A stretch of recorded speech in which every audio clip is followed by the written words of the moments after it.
രാജേഷിന്റെ മിന്നൽ നീക്കം തലസ്ഥാനത്തെ തന്നെ ഞെട്ടിച്ചിരിക്കുകയാണ്. അതായത് തലയിൽ കൈവച്ചിരിക്കുകയാണ് സഹാക്കൾ. ഏറ്റവും വലിയ കിളി പോയിരിക്കുന്നത് പഴയ മേയർ ആര്യ രാജേന്ദ്രനാണ്. ആര്യ രാജേന്ദ്രൻ പല രീതിയിലുള്ള ആരോപണങ്ങൾക്ക് വിധേയായ ഒരു മേയറാണ്.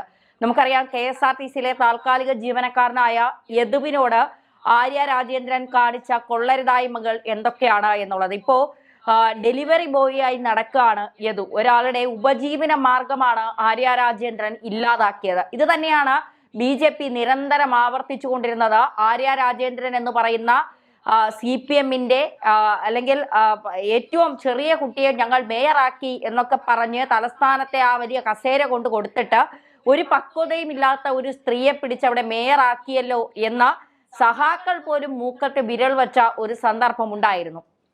അവിടെ നിന്ന് ഇന്ന് BJPയുടെ കയ്യിലേക്ക് തലസ്ഥാനത്തെ കൊണ്ടെത്തിച്ചത് ഒരുപക്ഷെ മേയർ ആര്യ രാജേന്ദ്രൻ തന്നെയാണ്. കാരണം മേയറുടെ പല നിലപാടുകളും തലസ്ഥാനത്തെ ജനങ്ങൾക്ക് അത്രത്തോളം ഇഷ്ടപ്പെട്ടിരുന്നില്ല എന്നുള്ളതാണ്. മേയറുടെ സംസാരം, മേയറുടെ നിലപാടുകൾ, മേയറുടെ ചില പക്ഷത്തോട് ചേർന്നുള്ള ചില തീരുമാനങ്ങൾ, ഇതൊന്നും തലസ്ഥാന ജനങ്ങൾക്ക് ഉൾക്കൊള്ളാൻ കഴിഞ്ഞില്ല എന്നുള്ളതാണ് യാഥാർത്ഥ്യം. അതുകൊണ്ട് തന്നെ അവർ ആര്യ രാജേന്ദ്രനോട് മുഖം തിരിച്ചു കാണിച്ചതാണ് നമ്മൾ തിരുവനന്തപുരത്ത് കണ്ടത്.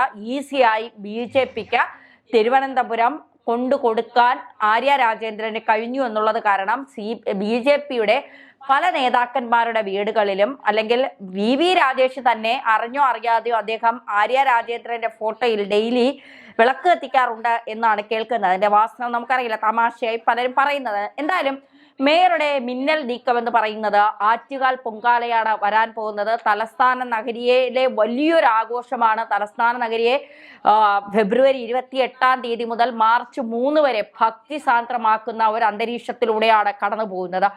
ലോകത്തിന്റെ തന്നെ വിവിധ ഭാഗങ്ങളിൽ നിന്നാണ് ആറ്റുകാൽ അമ്മയ്ക്ക് പൊങ്കാല അർപ്പിക്കാനായി നിരവധി ജനങ്ങൾ ഒഴുകിയെത്തുന്നത്. 2023 കണക്കനുസരിച്ച്, അത് കൃത്യമായ വിവരം പുറത്തു വന്നിട്ടില്ല എങ്കിലും ആ കണക്കനുസരിച്ച് 15 ലക്ഷത്തോളം ആളുകളാണ് ആറ്റുകാൽ പൊങ്കാലയ്ക്ക് എത്തിയതെന്നാണ് പറയുന്നത്.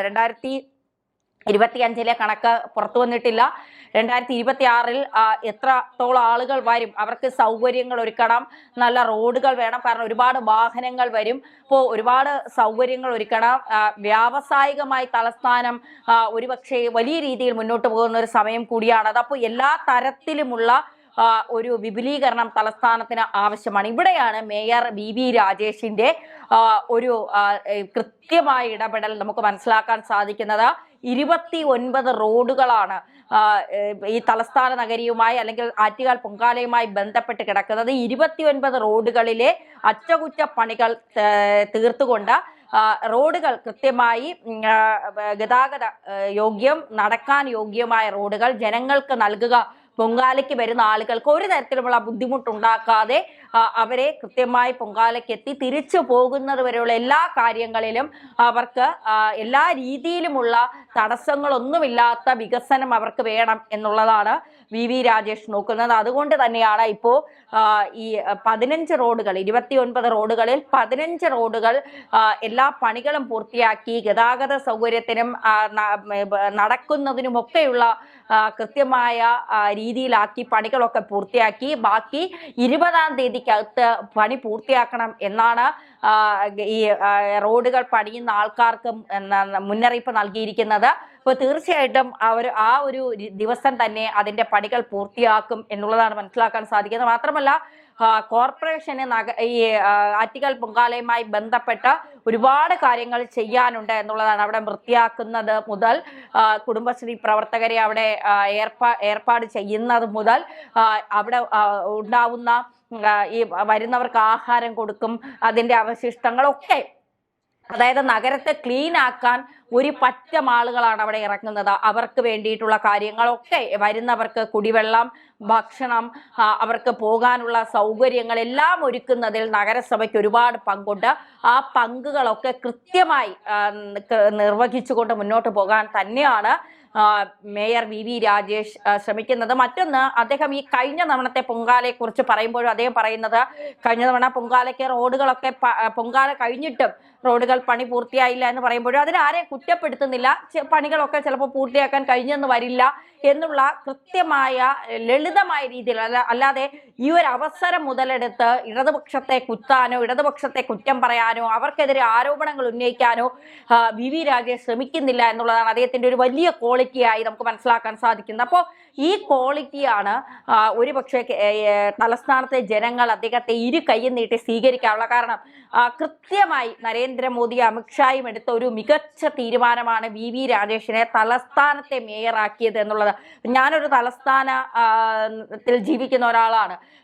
തിരുവനന്തപുരത്താണ് എൻ്റെ വീട്. അപ്പോൾ ഇത്തവണ നാട്ടിൽ ലീവിന് പോയപ്പോൾ പൊതുവെ കോർപ്പറേഷനിൽ ഈ CPM ഭരിക്കുമ്പോഴൊക്കെ എന്താവശ്യത്തിനും ആരെങ്കിലുമൊക്കെ പോകുമ്പോൾ നമ്മളോട് ചോദിക്കുക, ആരെങ്കിലും പരിചയക്കാരുണ്ടോ, എന്തെങ്കിലും ഒന്ന് പറയാൻ പറ്റുമോ എന്നൊക്കെ ചോദിക്കാറുണ്ട്. അപ്പം നമ്മൾ ഉണ്ടെങ്കിൽ പോലും ഇല്ല, കാരണം പോയാലും അത് കൃത്യസമയത്ത് നടക്കത്തില്ല. പിന്നെ നമ്മൾ പറഞ്ഞിട്ട് ഇനി അവർക്കൊരു ബുദ്ധിമുട്ടുണ്ടാക്കണ്ടല്ലോ, അതിനെക്കാളും നടന്ന് പോയി കുറേ ദിവസം അതിൻ്റെ പുറകെ നടക്കുന്നതായിരിക്കും കുറച്ചുകൂടി ഉത്തമമെന്ന് എനിക്ക് തോന്നുന്നു. കാരണം നമ്മൾ പറഞ്ഞിട്ടും അത് ശരിയായിട്ടില്ലെങ്കിൽ അത് നമുക്കും കൂടി ഒരു വിഷമവും സങ്കടവും വരുന്ന കാര്യമാണ്. അതുകൊണ്ട് അങ്ങനെ ആരെങ്കിലുമൊക്കെ ഒന്ന് ചോദിക്കാറുണ്ട്. ഇത്തവണ പലരോടും നമ്മൾ എങ്ങനെയുണ്ട് നമ്മുടെ മേയർ എന്ന് ചോദിക്കുമ്പോൾ പലരും പറയുന്നത് ഒരു ആവശ്യത്തിന് പോയാൽ, അത് കക്ഷി രാഷ്ട്രീയമൊന്നും നോക്കാതെ തന്നെ ഒരു ആവശ്യത്തിന് നമ്മൾ പോയാൽ നമ്മുടെ കാര്യങ്ങൾ എത്ര ഈസി ആയിട്ടാണ് നടക്കുന്നത്. കോർപ്പറേഷനിൽ ഇത്രയും പെട്ടെന്ന് കാര്യങ്ങളൊക്കെ നടക്കുമല്ലേ? സാധാരണക്കാരായ ആളുകളാണ് ചോദിക്കുന്നത്. സാധാരണക്കാരായ ആളുകളാണ് ഇത് ചോദിക്കുന്നത്. കോർപ്പറേഷൻ എത്ര ദിവസം കയറി ഇറങ്ങേണ്ടിടത്താണ് ഇപ്പോൾ 1-2 ദിവസം, 2 ദിവസമൊന്നും ഇല്ല, പോയാൽ തന്നെ നമുക്ക് മേയറെ കണ്ട് എന്തെങ്കിലും പറയണമെങ്കിൽ മേയറെ കാണാൻ, നമ്മൾ പറയുന്നത് മേയർ കേൾക്കും. മേയർ നേരത്തെ ഉള്ള മേയർക്ക് ചെവിയില്ലേ, കേൾക്കാനെന്ന് ചോദിക്കും. ചെവിയും എല്ലാം ഉണ്ടെങ്കിലും കേൾക്കാനുള്ളൊരു മനസ്സ് കൂടി വേണം. അത് ആര്യ രാജേന്ദ്രൻ ഇല്ലായിരുന്നു. ഇവിടെ മേയർ അവർക്ക് പറയാനുള്ള കാര്യങ്ങൾ കേൾക്കും, ചെയ്യാൻ പറ്റുന്ന സഹായങ്ങൾ കൃത്യമായി അവർക്ക് ചെയ്തു കൊടുക്കും. ജനങ്ങൾക്കൊപ്പം നിന്നുകൊണ്ട് സഞ്ചരിക്കുന്ന ഒരു മേയറെയാണ് നമുക്ക് തലസ്ഥാന നഗരിയിൽ കാണാൻ കഴിയുന്നത്. ബാക്കി മേയർമാരെല്ലാം ഒരുപക്ഷെ നേരത്തെ കൊച്ചി മേയർ കൊച്ചി മേയറെ നമ്മൾ ഇതുപോലെ പല സ്ഥലങ്ങളിലും കണ്ടിട്ടുണ്ട്, പല പ്രവർത്തനങ്ങളിൽ അദ്ദേഹം നേരിട്ട് ഇടപെടുന്നത് കണ്ടിട്ടുണ്ട്. അതിനുശേഷം നമ്മൾ ഈ മേയർ എന്ന് പറയുമ്പോൾ നമുക്ക് അത്ര വലിയ സുപരിചിതരല്ല പല മേയർമാരും എന്നുള്ളതാണ്. പക്ഷേ വി രാജേഷ് വന്നതിന് ശേഷം ആ ഒരു രീതിക്ക് തന്നെ ഒരു മാറ്റം വന്നിരിക്കുന്നു എന്നുള്ളതാണ്. അപ്പോൾ ഒപ്പം നിൽക്കുന്ന കൗൺസിലർമാർ, ഡെപ്യൂട്ടി മേയർ, ഇവരൊക്കെ ഒത്തുചേർന്നുകൊണ്ട് അവിടെ ഒരു അസ്വസ്ഥതകൾക്കോ അല്ലെങ്കിൽ ഒരു വിമത ശബ്ദത്തിനൊന്നും അവിടെ സ്ഥാനമില്ല എന്നുള്ളതാണ്. കൃത്യമായി കാര്യങ്ങൾ അവതരിപ്പിച്ച് പറഞ്ഞ് അതെല്ലാവരും കൂടി ഒത്തുചേർന്നിരുന്ന് തീരുമാനിച്ച് മുന്നോട്ട് പോകുന്ന ഒരു സ്ഥിതിയാണ് തലസ്ഥാന നഗരിയിൽ നമുക്ക് കാണാൻ പറ്റുന്നത്. BJP സംബന്ധിച്ചിടത്തോളം തലസ്ഥാന നഗരിയെ കൃത്യമായി മുന്നോട്ട് കൊണ്ടുപോയാൽ മാത്രമേ വരുന്ന നിയമസഭാ തെരഞ്ഞെടുപ്പിൽ BJPക്ക് ഒരു വലിയ മുന്നേറ്റം ഉണ്ടാക്കാൻ കഴിയൂ എന്നുള്ളതാണ്. തിരുവനന്തപുരമൊക്കെ BJP വല്ലാതെ ശ്രദ്ധ കേന്ദ്രീകരിക്കുന്ന ഒരു സ്ഥലം കൂടിയാണ്. രാജീവ് ചന്ദ്രശേഖർ അവിടെ മത്സരിക്കുമെന്ന് പറയുന്നു, വട്ടിയൂർക്കാവ് ശ്രീലേഖ മത്സരിക്കുമെന്ന് പറയുന്നു, പാലക്കാട് K സുരേന്ദ്രൻ എന്ന് പറയുന്നു, കൊല്ലം ശോഭാ സുരേന്ദ്രൻ എന്ന് പറയുന്നത്. അപ്പൊ ഇവർക്കൊക്കെ ഒരു മുന്നിൽ നിൽക്കാൻ കഴിയുന്ന, അല്ലെങ്കിൽ ഇവർക്കൊക്കെ ചൂണ്ടിക്കാണിക്കാൻ പറ്റുന്ന, ഞങ്ങളുടെ ഒരു മേയർ തലസ്ഥാനത്ത് വന്നു, തലസ്ഥാനം ഏത് രീതിയിലാണ് ക്ലീൻ ആക്കിക്കൊണ്ടിരിക്കുന്നത്, വികസനം എങ്ങനെയാണ്, നിങ്ങളൊന്ന് കണ്ടു നോക്കൂ, ഞങ്ങൾ വന്നാലും ഇങ്ങനെയാകും എന്ന് പറഞ്ഞ് ചൂണ്ടിക്കാണിക്കാൻ ശക്തനായ ഒരു നേതാവ് ഇപ്പോൾ ഉള്ളത് വി രാജേഷ് തന്നെയാണ്. വി രാജേഷ് അതും കൂടി മുന്നിൽ കണ്ട് തന്നെയാണ് അദ്ദേഹത്തിന്റെ പല കാര്യങ്ങളും എന്നുള്ളത്. അതിലുപരി തലസ്ഥാനത്തെ ജനങ്ങൾ ഇത്രയും നാൾ അനുഭവിച്ച ബുദ്ധിമുട്ടുകൾക്കും വികസനമില്ലായ്മയ്ക്കും ഒരു പരിഹാരം കാണണം. അതിനുള്ള നെട്ടോട്ടത്തിലും അതിനുള്ള ഓട്ടത്തിലുമാണ്. വികസനത്തിന്റെ കാര്യത്തിൽ ഒരു കോംപ്രമൈസും ഇല്ല, മുന്നോട്ട് പോവുകയാണ് BJP.